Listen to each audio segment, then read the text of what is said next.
How's it going, everyone? This is Brad Williams with Over 40 Fitness Hacks. I have my new season co-star with me, Dr. Mitchell Yass. How's it going, Dr. Mitchell? It is awesome to be with you, Brad, looking to spread the gospel about being pain-free and having the life you so justly deserve. Awesome. Can't wait. I'll set it up. So one day I get a call, and I'm in my office. My personal office is in the basement, and the lady in the front contacts me and says, there's a guy named Mehmet Oz on the phone for you, and he wants to speak to you.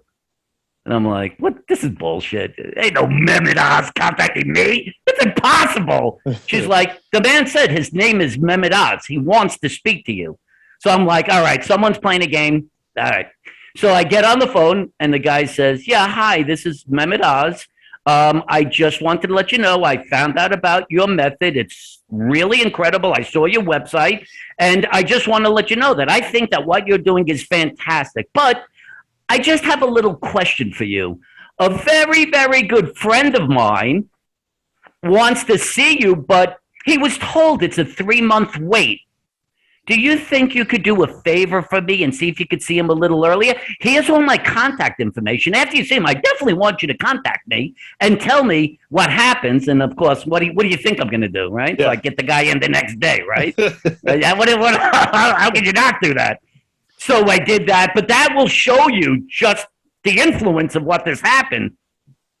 So anyway, so the lady contacts the guy for the PBS special, and it costs about $30,000 to do a test show for PBS. Yeah. Okay. So it's a lot of money, and they really are hesitant. So he goes to the corporate aspect of CBS, and he's like, there's this guy, he's got this method about pain, and we want to do this. And they're like, we ain't doing nothing about pain. Oh. No, there ain't no way we do nothing about pain. The powers that be say we just leave pain the way it is.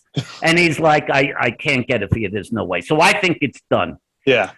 So this is wild. On a Sunday night, I get a call from the guy, and he says, I got to tell you something. I said, what? He said, I have 5 people scheduled to do a PBS test show this coming Wednesday in Albany, New York, which is, I'm on Long Island. This is a 8-hour drive, a 2-hour flight, something like that. You show up. One of them, a doctor, just canceled. You show up here on Wednesday, you have your test show. Bam. I'm like, you got to be freaking kidding. I'm freaking out. Now, to do the test show, you found out about it 5 to 6 weeks ago. You made a script. You reviewed it with him. Everything is said. You're going to do it by talking through a teleprompter. I've got 4 days, he says. You don't have time for a script. You're going to just speak for 20 minutes. You're just going to do a monologue. You're going to say whatever you think you want to say. And then there's the pledge portion where you're going to be working with someone. I'm going to teach you how to do the pledge portion on the spot. You're going to learn how to do pledge on the spot. And I'm like, oh, okay. This is, if this is what's supposed to happen, fine. So I get up there, and the way it's set up is there's this big stage, and they have 4 cameras. And for the test show, there's nobody in the office, in the audience. And he says, okay. He goes into the control room. Action. And I'm like, this is Mitchell Yass. I have this method. And he's like, God. And he's getting mad at me. And he's like, I thought you had a reason for coming here. You want to resolve pain. You have this method. You developed this. It's taken you decades to develop it. You're trying to reach people. Look into that goddamn camera and tell them why they should get your method. And it just juiced me up, and I went just ballistic, and I was just angry and foaming, and he taught me how to talk to the 4 different cameras. Don't stay at one camera. And so I finished that part, and it probably took us, 3 or 4 hours. So he's like, okay, now we're going to do the pledge portion. And this guy comes out, and he is renowned in PBS. Yeah. And he says, okay, here's the way we're going to do it. You see there's 2 cameras there. This is camera 1, this is camera 2. When you're going to talk, you're going to talk into camera 2, which is to the right. When you're not talking, you're smiling and looking straight ahead at camera 1. If he talks to you, never look at him. Never look at him. If he asks you a question, never look at him. Just stare at camera. This is wild. Stare at camera 1, and then when he talks to you, pause a moment and say, thank you, Bob. and talk to camera 2. You have to talk to camera 2. That's your camera. When you're done, don't look back at him. Go look at camera 1. This is so bizarre. Yeah, but that's how the world of video works. It's the way. And so you're literally trying to figure this out on the spot. And like for the first time, he says something, and I say, "Well, Bob," he said, "No, don't look at me. Don't look at me. Look at camera 1. Don't." And then eventually, I say, "Okay, Bob," and then I'm talking to camera 1. He's like, "No, camera 2." And this is all happened. And this is after I've just spent 3 to 4 hours getting that other shit done. It's finally done with about 6-8 hours. And I am literally exhausted. I can barely stand up. I am so exhausted from this premise. And so finally we're done. I said, "What do you think, man? And how did it go?" And he's like, "First of all, the fact you pulled this off is a miracle. Nobody has ever done it spontaneously. Nobody has ever done it spontaneously. That was freaking amazing." I said, "What do you think?" He's like, "I won't know until we send it out." And what they do is the test show is put in 5 locations. It's Buffalo, Albany, Miami, Dallas, I think San Francisco, and Los Angeles. Five, and it's put on like 11 o'clock in the afternoon, 3 o'clock in the morning. And you have to have written a book because that's your pledge gift. And quite simply, they show it. They look for pledging. The number of people that pledge, that determines if it's successful. And if it's successful, you get to do the full-blown pledge show. So I don't hear shit for like 3 months. And I'm on vacation with, at the time, my wife and my daughter. And I see it says the guy's name, and I'm like, "What the hell is this all about?" So I call him. "Hey, what's up, man? How's it going?" And he's like, "I got to tell you, we got the results of the test show." And I'm like, "Oh, was it good? Did we do anything?" He said, "You broke every record by a gazillion." So the most test pledges that anyone got in a test show was like 75. You got 300 and something. Wow. We want to sign you to a test show. So to a pledge show. Yeah. So that's the next steps. And now I'm like, "Oh my God, I'm going to do this pledge show. How excited." I still don't understand exactly what it means, but okay, that's cool. So he thinks this is going to be the biggest show ever. So he wants to get a major publisher. So you do the show and you have to have gifts. So the gifts for me were going to be my book, my new book that I'm going to produce, a set of exercise resistance bands. So what else did we have? It was the bands, the book. I think a video on how to do the exercises. And then there was going to be another piece to it. So it was going to be 4 pieces. So he wants to get a major publisher. The dude lines up HarperCollins, the largest publisher in the world. I'm about to sign to HarperCollins, the largest publisher in the world. And he says, "You know what? I think there's someone better for you." Hay House Publishing is the second largest publisher in the world, and they do live shows. They have a speaking tour. They have their own radio station. I think that's a better fit for you. So he tells me he's going to go into the head guy. And what he did was he just put my test show down. He put my first book down. He says, "This is the guy that's going to be the biggest guy on PBS. You got a week to decide. If not, he's signing with HarperCollins." Bam, that's enough pressure right there for him. It was that simple. And so, like, within a week, I heard that we were going to sign. So we went through all the process. So I'm going to write a book for Hay House Publishing, second largest publisher. Now, anyone who knows Hay House will know they're into spirituality. They're all new age, and they're taking on a physical pain guy, which is very bizarre, completely outside their character. They never, and people always ask me, "How did you get Hay House?" It was a part of PBS. The guy had convinced them this is going to be the biggest show. And they had never had an author do a PBS special. So this was going to be a first for Hay House as well. Wow. So it's wild stuff. I mean, they say, write everything you need to know, about pain. And, we're going to comprise this book. And they figure out names of books and stuff. And just to appreciate how crazy this is, I was still working. So at night from 10 to 2 in the morning, that's when I would go and I would write. And I was told in September, you have to be done by January. That's when you have to finish the manuscript part. So I had 3 months, basically. In 3 months, out of my head, with not a single document on the paper, on my desk, no reference. I wrote 432 8.5 by 11 pages. 432 out of my head. So I handed in, and it was every part of the body, and it was everything I knew, and it was all the stuff I talk about. And they're like, "Are you freaking crazy? Yeah, we got to condense this down to 100 pages." This ain't going to be no war and peace thing. We got to shrink this down. So they have professionals that do that. So like how you're gonna reduce it by reducing the types of courses? I'm like, you can't do that. You can't tell people, oh, some of the courses that potentially are available, we're not going to tell you about. So we said, okay, what are the most significant areas where people have pain? And we'll say that the book really focuses on the primary areas. So we took out the elbow, the wrist, the hand, the ankle, and the foot. And that's how we got it down. And so they figured out the name, and it all went. And so we ended up doing the PBS special. And how did that fare versus yeah? So here's the thing. Local stuff. Here's the thing about the PBS special. So what happens is you're going to do three 20-minute monologues, and they're beautifully done. And anyone can go on YouTube, Dr. Mitchell Yass, and you can see them. And it's really professionally done. The key to PBS is the pledge portion. Yeah. And you have to have this natural relationship between the host and the celebrity, the guest, whatever. And there's got to be this connection and this kind of go-between and stuff like that. Well, you don't know who's going to ask you to go live to the pledge portions. Other than that, there's going to be a national one. And so you have to make the national one.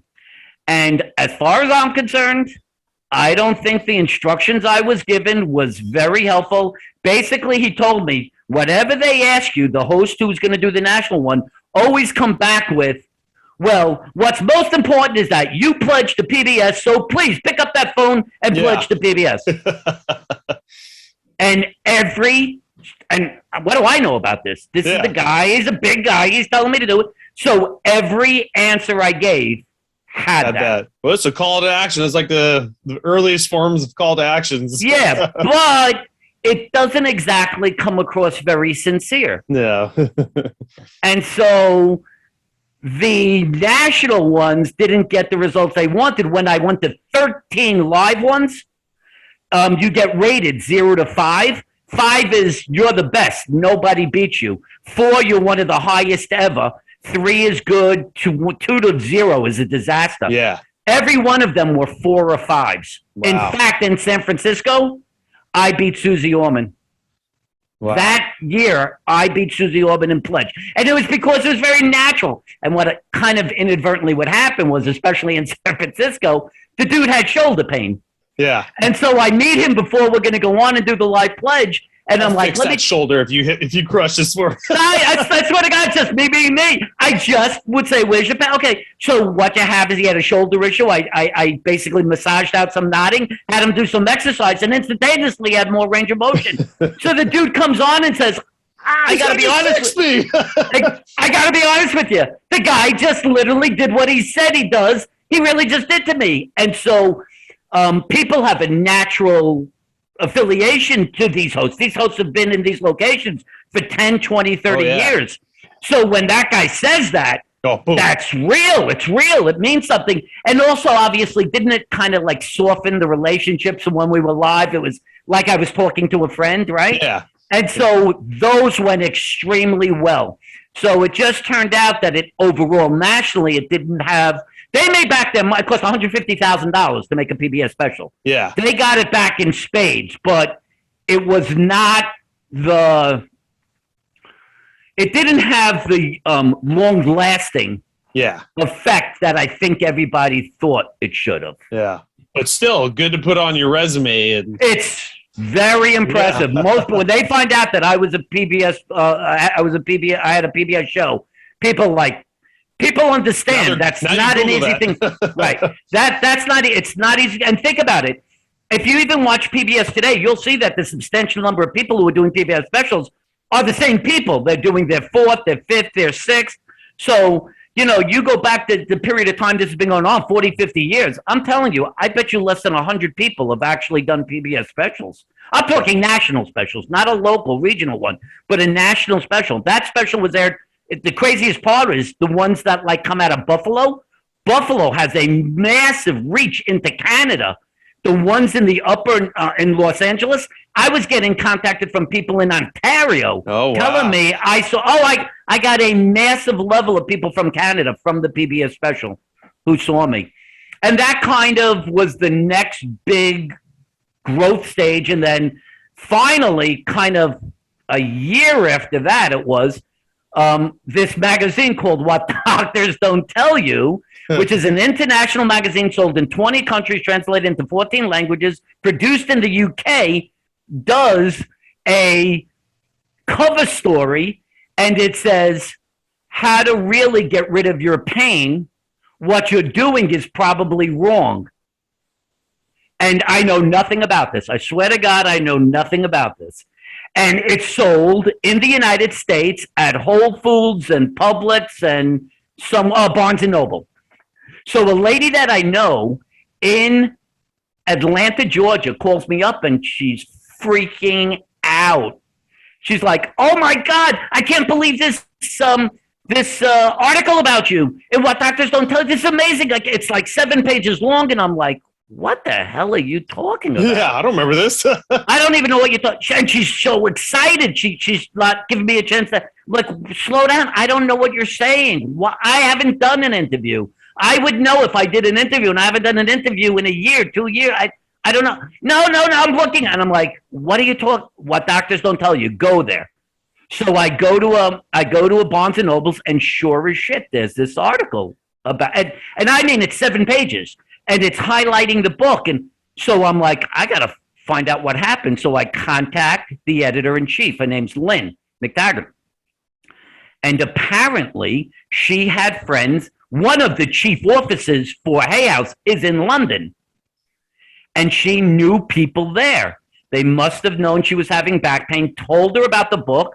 She used the book, resolved her pain, and decides to do this article unbeknownst to me. Wow. Can you even do that? Or I guess maybe back then you could. Oh, well, I don't have the rights to it. For you. Yeah, I don't even have the rights to it. The publisher has the rights to the book. Yeah. So it doesn't, I have no control over any of this stuff.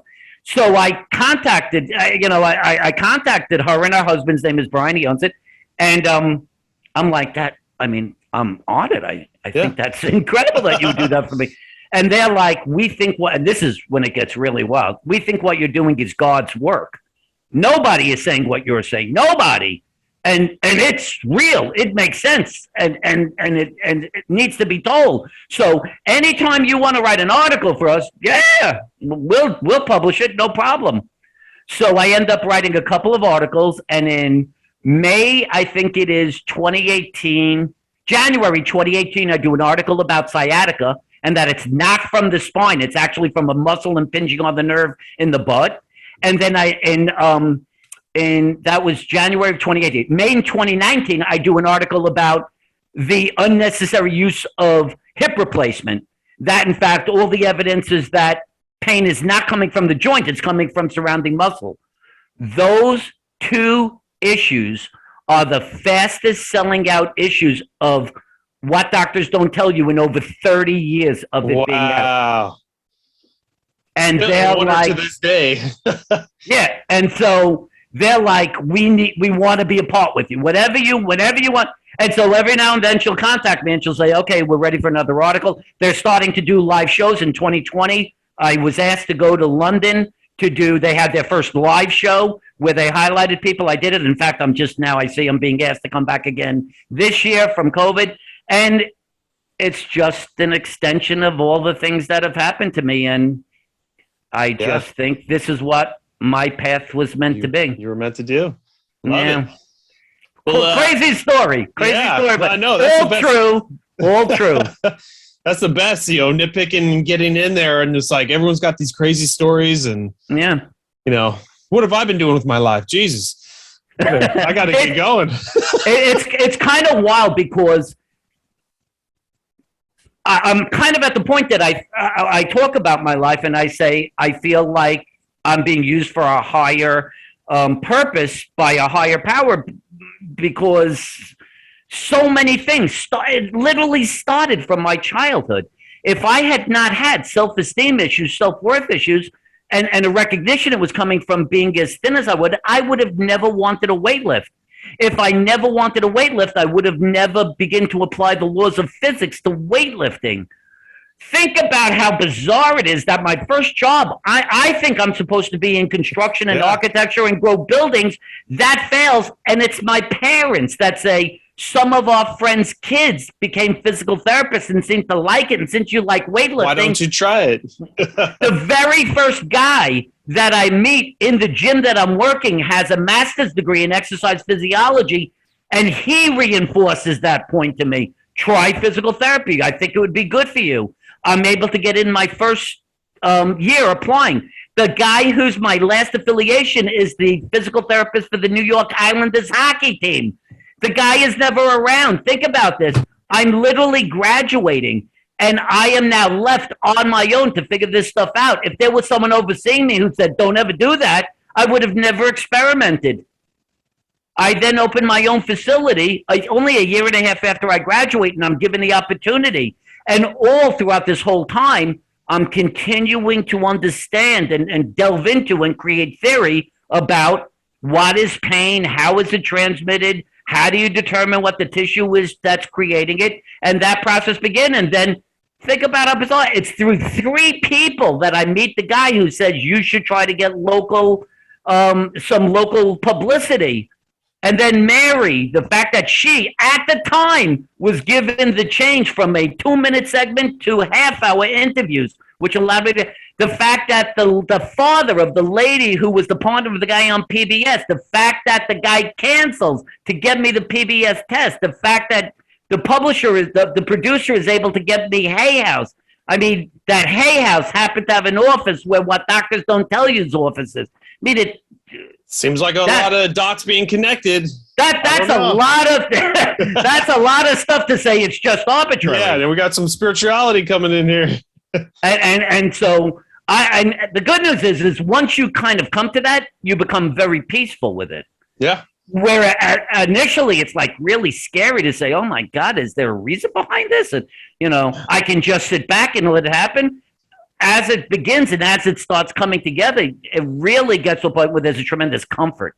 Yeah. I am at peace with my life. I believe that there is this reason I'm doing this. There's a bigger power. There's a reason I'm on your podcast. All of this has meaning, and I don't know what the end meaning is. At the end, I will be shown. And at that point, all of this will make sense. Well, just like now that you're recapping the last 25 years, you can connect dots and then it starts getting fuzzy. You got to live another 10, 20 years to do this. Exactly. But at this point, when you look the last 50 years, and it seems like there's this just continuum of things that have fallen into place, and it's a lot of things. And it takes a lot of bizarre things to have happened for those to have fallen into place. You start to say, it's so wild because when you're a science guy, you're so anti the idea that there's any external force other than your decision-making that's controlling what's happening to you. That, where I am now, is literally 180 degrees from where I was when this whole thing began. I said every day of my life, I must control every minute of it. Everything that happened is a decision I make. That just went completely away. Yeah. I think as long as you're just moving forward, that's it. Never looking in the past, whether you think who's in control of your decision makings, as long as you're moving forward in some direction with some shifts, you can't lose. Yeah, you do what you think you should do for today, but with the intent of always having your eyes and ears open to something that might present itself, that maybe it does shift you in another direction, but you just have to live the day to the fullest under the understanding you have for that day. But understand, it might change. You might be going in another direction. So, Dr. Mitchell, how can some of my listeners get a hold of you? Do you have a website, email? What's the best way? So there's 2 primary ways to get in touch with me. You could go to the website, which is kind of easy to remember, livewithoutpains.com. Live Without Pains, it's plural.com. And also by email, I'll always answer emails, is drmitch at mitchellyas.com. It's DRMITCH at MITCHELLYASS.com. Those are the 2 primary ways you can get in touch with me. Okay. And I think it'd be beneficial for everyone listening out there if it resonates with you, at least get a screening consultation. It'll do you wonders. Like always, I'll put all those links Dr. Mitchell just said in the descriptions for the podcast. You can just click on it and get right to them. Dr. Mitchell, I just want to thank you so much for being on my show. I mean, we could talk for hours, which I'm hoping to get you back on. So I appreciate it. It's great. And it was really good talking to you. And I think we got into some real good information that will help people, I pray, recognize they kind of have to take some responsibility in terms of figuring out how to move forward in terms of addressing their pain, and recognize that the existing model isn't working for a reason. And they have to be strong and decide to step outside of it. Yep. So. It's as simple as continue educating yourself, people. Don't ever stop. Don't ever stop moving. Don't ever stop educating yourself. Absolutely.